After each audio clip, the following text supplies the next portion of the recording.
जय श्री जैसे भगवान को केवल ज्ञान और निर्वाण होता है, तो ये पिछी कमंडल कब तक चलते हैं भगवान के?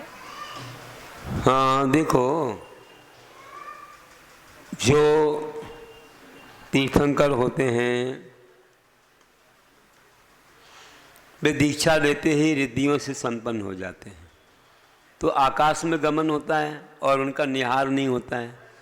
महापुरुष है ना वे, इसलिए उनके पास न कमंडल की आवश्यकता है, क्योंकि आकाश में तो कोई पैर धोना है नहीं, और निहार नहीं होता तो सुचिता के लिए आवश्यक नहीं।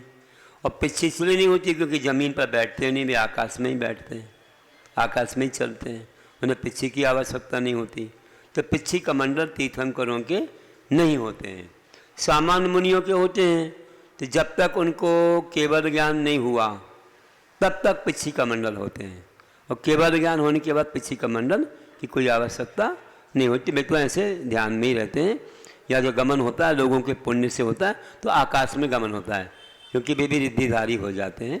और केवल ज्ञान 63वीं रिद्धि है ना, तो आकाश में 64वीं रिद्धि है, उन्हें आकाश में ही गमन का वह पुण्य हो जाता है, आकाश में गमन होता है। तो पिछी कमंडल केवल ज्ञान के पहले तक होते हैं, और तीर्थंकरों के जीवन में मुनि बनने पर भी वे पिछी कमंडल नहीं होते हैं, क्योंकि उनके निहार नहीं होता और वे शुरू से रिद्धिधारी होते हैं, दीक्षा लेते हैं।